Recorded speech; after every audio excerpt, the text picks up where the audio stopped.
Bonsoir Pierre-Yves Bonsoir. Bournazel, merci d'être là, candidat Renaissance Horizon à la mairie de Paris. On va parler de votre programme, du transport, de la sécurité et puis de la propreté, hein. C'est un sujet d'attente pour les Parisiens, mais on commence avec l'actualité. Et l'actualité, c'est ce drame de la mort de Quentin, 23 ans, jeune militant nationaliste qui a été passé à tabac jeudi soir à Lyon, dans les environs de Sciences Po, où se tenait plus loin une conférence de l'insoumise Rima Hassan. Les images, je suis sûre que vous les avez vues, elles sont d'une violence extrême.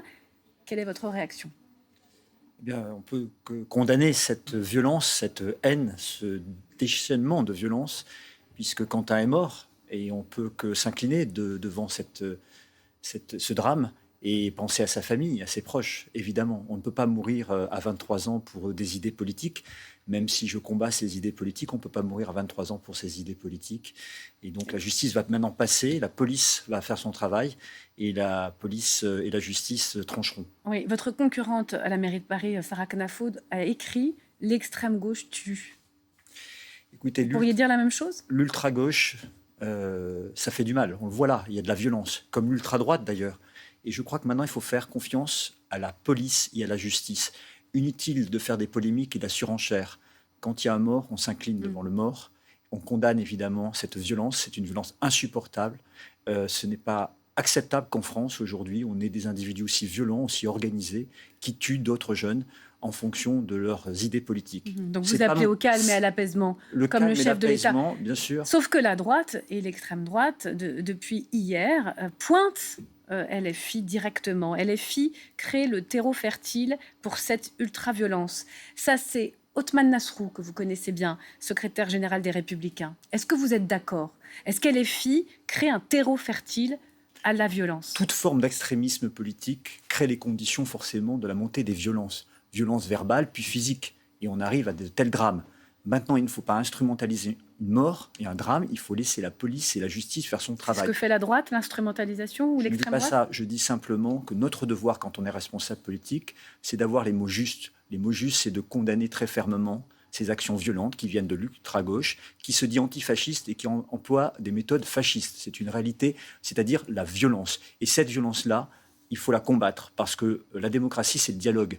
C'est le respect de la pluralité des opinions. Oui. Et quand on en vient à violenter les autres jusqu'à la mort de quelqu'un, eh bien on doit condamner fermement, et la police et la justice doivent passer, la police et la justice doivent être intraitables. Oui. Je voudrais vous entendre aussi sur la classification de LFI, parce que quand on entend l'extrême gauche tue et que LFI est classé extrême gauche, voilà, les raccourcis sont faciles. Vous avez entendu Emmanuel Macron dire que la France insoumise est un mouvement d'extrême gauche. Est-ce qu'il est dans son rôle quand il dit ça, le chef de l'État ? Incontestablement, LFI est un parti de plus en plus à l'extrême. On le voit depuis 2022. Il y a une dérive à l'Assemblée nationale dans ses positions politiques vis-à-vis notamment de la haine d'Israël qui débouche sur l'antisémitisme. C'est incontestable. Donc c'est un parti qui vire vers l'extrême. Expression antisémite, c'est ce qu'a dit Emmanuel Macron. Oui, je crois qu'il y a quand même suffisamment d'éléments pour le dire. Est-ce que c'est au président de classifier les partis politiques ? Et normalement, c'est au ministère de l'Intérieur de le faire. Mais il l'a fait d'ailleurs. Oui, le ministère de l'Intérieur les a classés à l'extrême gauche. Lui classifie ses opposants d'une certaine façon. C'est pas étrange ? Écoutez, en tout cas, je pense qu'LFI se dit un parti de gauche très radical. Donc, il n'y a pas de surprise à ce qu'il soit classé à l'extrême gauche. C'est un parti qui a dérivé, incontestablement. Il a même cassé son alliance avec le reste de la gauche. Est-ce que vous souhaitez, comme le chef de l'État, que tous les élus condamnés pour racisme, antisémitisme ou discrimination soient obligatoirement inéligibles ? Oui, je crois que c'est une bonne idée. Je l'avais portée d'ailleurs en 2017 lorsque j'étais député. Je crois qu'il faut qu'on se dise clairement les choses. Le racisme, l'antisémitisme, les LGBT-phobies aussi, c'est pas une opinion. C'est pas une opinion, c'est un délit. Donc Éric Zemmour, et quand on est élu de la si République, cette loi était adoptée, ne pourrait pas se présenter. Mais il a été condamné. Oui, M. Zemmour a été condamné par la justice française pour contestation de crimes contre l'humanité.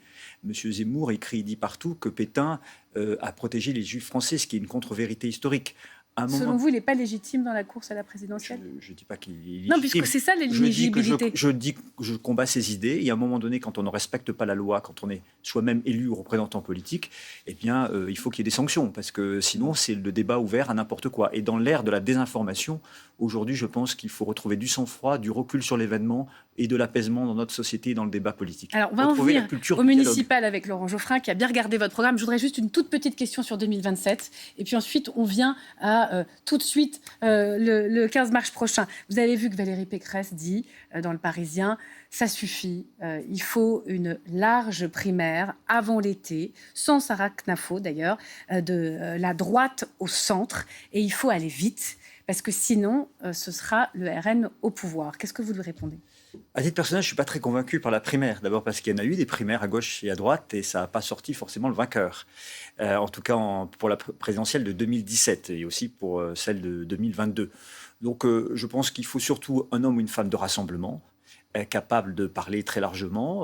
Au sein du bloc central qui Oui, gouverne, capable de quoi, de travailler. Retailleau à Gabriel Attal? Mais incontestablement, les chefs de parti, c'est-à-dire Bruno Retailleau, Édouard Philippe et Gabriel Attal, ne sont pas très favorables, je crois, à la primaire. Non. Mais par contre, favorables peut-être à s'entendre sur un projet et sur une vision d'avenir du pays. C'est ça qui va compter. Donc il n'en faudra qu'un des laissons trois. passer les municipales. Viendra le temps ensuite Donc de la présidentielle. Si on traduit au propos, c'est Édouard Philippe qui doit prendre le lead. Je crois qu'en tout cas, il a toutes les qualités de l'homme d'État pour rassembler très largement. Vous Voilà, pensez ça, j'en ai que la les conviction. sondages suffiront? On voit qu'il s'effrite Mais pour...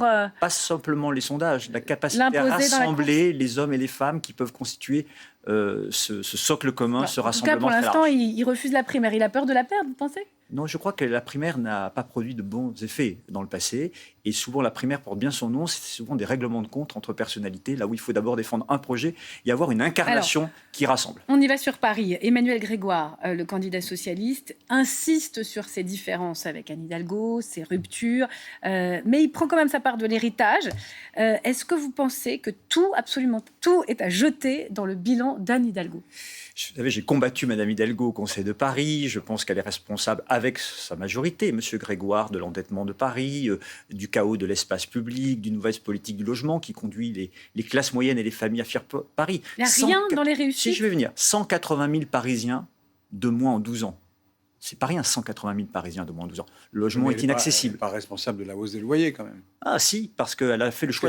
Au contraire, elle a proposé de les bloquer, ce que beaucoup de gens à droite ont contesté. Non, elle a fait aussi la préemption, c'est-à-dire qu'elle a acheté avec l'argent du contribuable des logements au prix du marché, ce qui coûte très cher, ce qui a endetté Paris, et ça a raréfié... Pour faire... Oui, alors justement, vous Oui, mais ça a raréfié Dans l'offre. votre programme, vous voulez arrêter ça. Oui. Je comprends, ça fait des économies, mais... Oui, mais aussi parce que ça pour faire raréfie... du logement social, donc vous allez faire moins de logement social. Mais parce que ça raréfie l'offre, et donc ça participe à la hausse des prix et à la spéculation immobilière. Et on a besoin d'un choc d'offre, et pour ma Oui, mais part, alors- je propose un choc Alors d'offre. justement, Donc, il y expliquez-nous. aura mettre moins 60 000 de logements sur le social. marché. Il y aura moins de logements Non, je vais sociaux vous dans votre expliquer programme. pourquoi. je veux dire. Et non, parce que Alors, le mécanisme vous est êtes- simple. Le choc d'offre, c'est remettre 60 000 logements sur le marché. Comment ? En faisant confiance enfin aux propriétaires, en leur disant plutôt que vous pénalisez, on vous tend la main. Si vous remettez votre bien sur le marché, on va vous baisser la taxe foncière, mais surtout, on va vous garantir le paiement des loyers. Et là, ça peut nous remettre 60 000 logements sur le marché Ça, en 6 c'est ans. dans le programme de Grégoire, ça aussi. Une garantie de paiement des loyers. Non, c'est pas ce que je c'est porte marqué. et pas sur le choc d'offre que je porte. Sinon, il fallait pas la gêner même- pour le c'est pas faire. la même modalité, mais 60 il y a 000 cette mesure. 60 000 logements sur le marché, c'est 60 000 familles qui peuvent vivre à Paris. Et donc, si vous avez 60 000 résidences principales supplémentaires, comme vous calculez le logement social sur la part de logements qui existe à Paris en résidence principale, vous allez avoir la possibilité d'avoir 15 000 logements sociaux de plus. Et là, je veux donner la priorité aux femmes et aux hommes qui travaillent à Paris. Dans les missions de service public, les enseignants, les puéricultrices, les policiers, mais aussi celles et ceux qui travaillent dans nos entreprises, dans nos commerces et qui tiennent Paris debout et qui sont évincés de Paris, qui font 3 heures de transport par jour. Ça va pénaliser les plus précaires qui, justement, ne peuvent pas se loger à Paris, qui n'ont Non. pas le contrat de travail, le CDI à Paris. Non, il faut une ville pour tout le monde.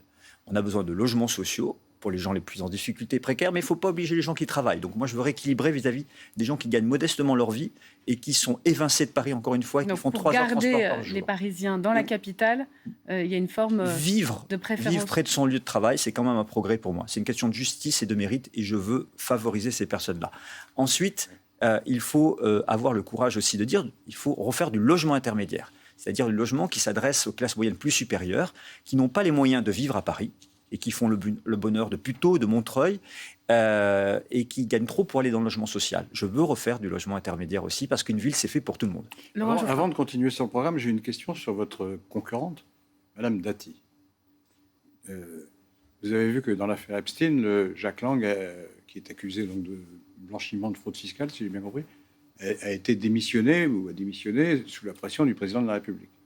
Est-ce que vous trouvez normal qu'on maintienne au ministère de la Culture pendant des mois Madame Dati, qui, elle, est en examen pour corruption? Est-ce qu'il n'y a pas 2 poids, 2 mesures là? Lang, il a duré 1 semaine. Madame Dati, elle a duré, je ne sais plus combien de temps, un an. Quoi. Et elle est toujours là et elle est candidate à la mairie. Ah ben ça, c'est au président de la République et au Premier ministre. Non, mais qu'est-ce que vous en pensez? Et pas à moi. Qu'est-ce que vous en pensez? On attendait un remaniement, justement, pour qu'elle sorte du gouvernement. Je crois qu'elle va. Il n'est toujours pas fait.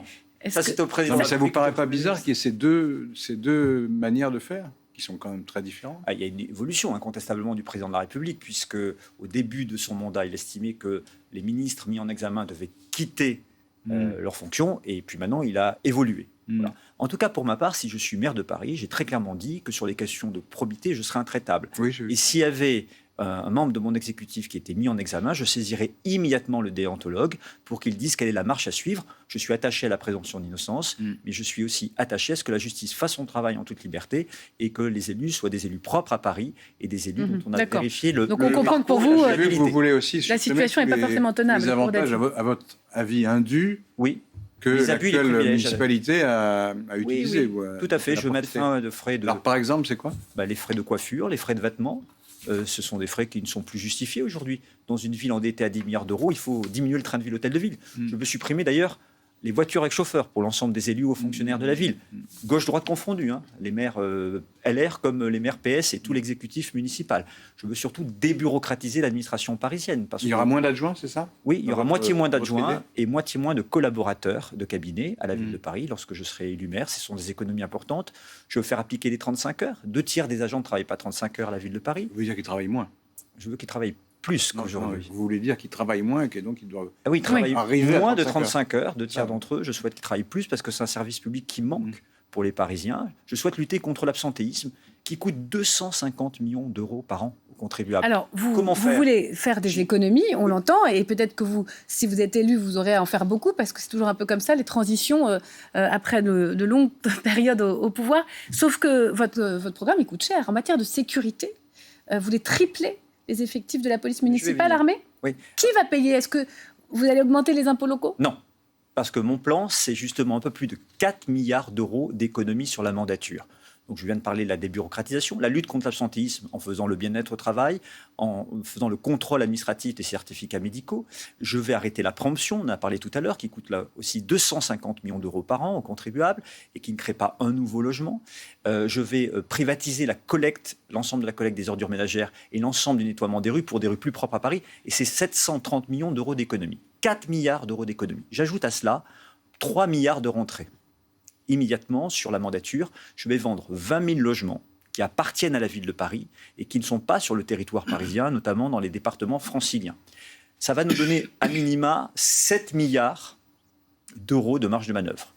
Une grosse partie ira au désendettement de Paris, à la maîtrise fiscale, et ce qui restera ira à l'investissement, dont la sécurité. Quels sont, pour ceux qui nous regardent et qui peut-être voteraient pour vous, en tout cas qui sont parisiens, les 2-3 grandes propositions? Déjà, sécurité, expliquer, et propreté, ça c'est important, et transport. Mais une proposition claire par thème. Simple, la sécurité. Multiplie par 3 sur la mandature le nombre d'effectifs pour avoir 6 000 agents sur le terrain, formés progressivement à l'armement. 6 000 agents, 24 heures sur 24, 7 jours sur 7. Ils seront armés, donc. Oui, armés. Formés à l'armement, avec un numéro dédié, le 75-17. J'ajoute que du bleu dans les rues, 24 heures sur 24, c'est dissuasif et ça permet une police municipale réactive pour lutter contre les incivilités et contre la délinquance. Ça, vous le financez avec vos économies? Chaque soir, je veux mettre au moins un policier municipal dans chaque métro pour assurer la sécurité, notamment des Parisiennes victimes d'agressions et d'agressions sexuelles. J'ai tellement de témoignages depuis plusieurs années. J'ai travaillé avec les associations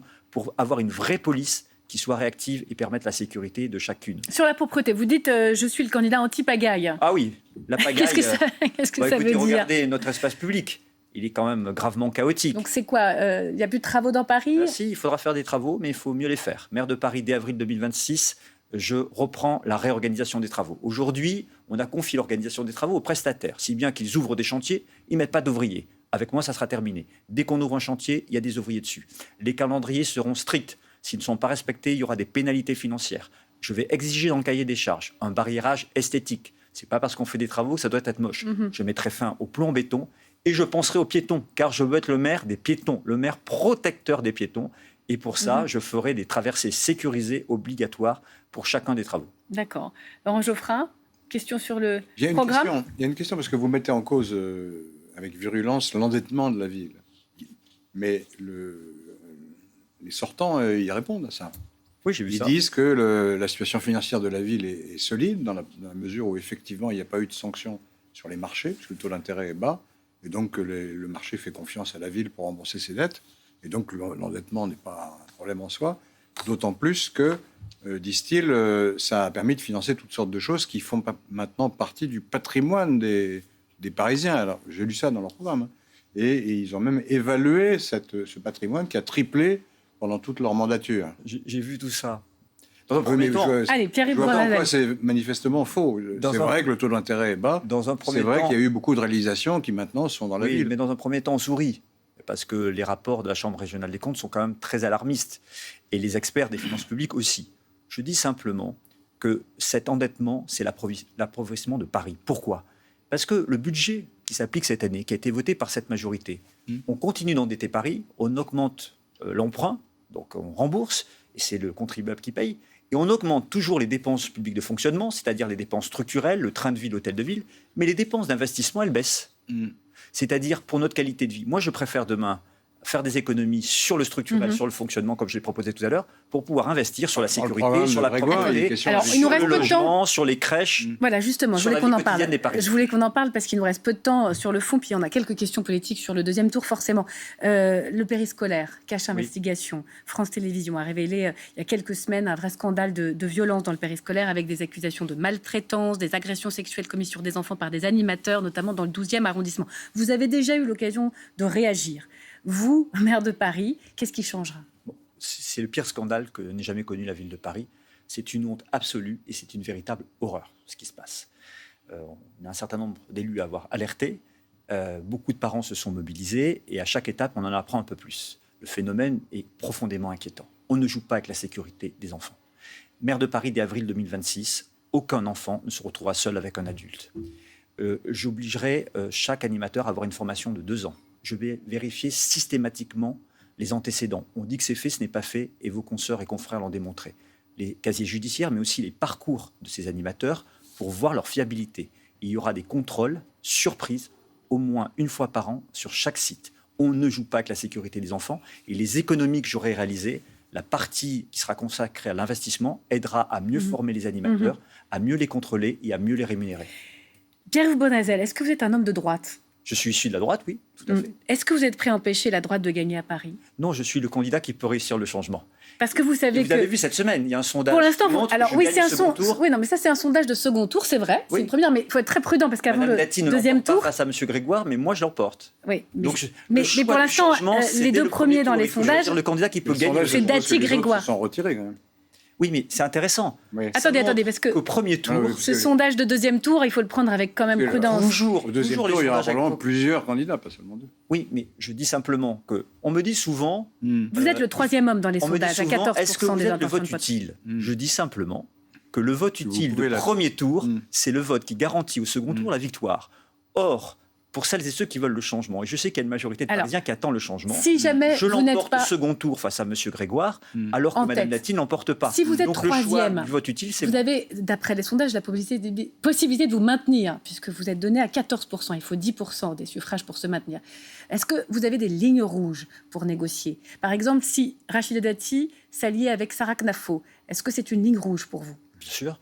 Alors, je vais vous répondre autrement. Vous savez, les sportifs, quand ils vont dans une compétition, ils ne se posent pas la question, quand ils s'entraînent, moi pendant la campagne, s'ils vont s'arrêter à la mi-temps. Moi, je ne me bats pas dans cette élection pour perdre. J'y vais pour convaincre. Mais J'y vous vais pour imaginez, gagner. pour Édouard Donc, ça veut Philippe, dire si que jamais vous vous ralliez pas Dati et Ça veut dire que vous vous maintenez quoi qu'il arrive. Non, ça c'est que pas vous ce que voulez dire. j'ai dit. J'ai dit que j'y vais pour gagner. Et y aller pour gagner, c'est chercher à convaincre. Je sais qu'une Oui, majorité de c'est bien, Parisiens attend Vous ne le voulez pas changement vous de mettre dans une majorité. hypothèse où vous êtes Je troisième. sais qu'une C'est ça, pour majorité de l'instant. Parisiens attend aussi un autre changement que celui que Mme Vous Dati. ferez connaître quand votre Je veux position, être Pierre-Yves la Bournazel? Au solution. soir du premier tour, entre les deux tours? Mais rendez-vous compte, si au soir du premier tour, j'arrive en tête ou en tête des candidats du changement, votre question n'aura Elle n'aura plus lieu d'être, Oui, c'est mais vrai. sont les Mais je poserai la Mais question imaginons au qu'elle troisième homme, existe. quel Si on qu'il mettrait soit. Paris en bouteille. D'accord. Donc pour l'instant, je me bats Imaginons pour qu'elle ait lieu gagner. d'être, parce que ça, c'est une hypothèse. Allez, il faut mais en a une terminer. autre. Je l'ai Parce que dit là, très vous clairement, fondez sur je une suis le hypothèse, il y en a candidat d'autres. le plus clair sur les valeurs de Paris. Avec moi, l'extrémisme politique ne gouvernera pas Paris. Laissez-moi vous dire. Oui, mais D'un là, c'est pas clair. Non, mais si, c'est clair, je vais vous Non, répondre. c'est pas clair. Mais si, je... Pour conclure, là, Laissez-moi parce répondre. Est-ce que vous êtes prêt, dans L'interview certaines conditions, s'achève. à vous retirer pour Mme Dati ou pas? Je vais vous dire les choses. Bah oui. Monsieur Grégoire a fait le choix, dès le premier tour, de s'allier avec Madame Simonet, qui était la candidate LFI, de Jean-Luc ancienne LFI. Mélenchon en 2020 et qui était la candidate à la députation 2022 qui faisait campagne avec l'antisémite Corbyn. C'est un problème. Elle est pour les sortie valeurs du de parti Paris. aujourd'hui, Il hein. a fait rentrer le loup dans la bergerie. De l'autre côté, Madame Knafo met la pression maximale sur Madame Dati en permanence. Et je n'ai pas entendu de la bouche de Madame Dati ce que moi j'ai dit et redit. Je ne m'allierai jamais avec Madame Knafo. Jamais. C'est dit. Je Merci. suis clair sur le combat. Et pourquoi Les pas valeurs de avec- Paris, c'est le refus des extrêmes. Rendez-vous au premier tour, soirée électorale à suivre Merci à évidemment vous. sur France Info. Merci beaucoup Pierre-Yves Bournazel.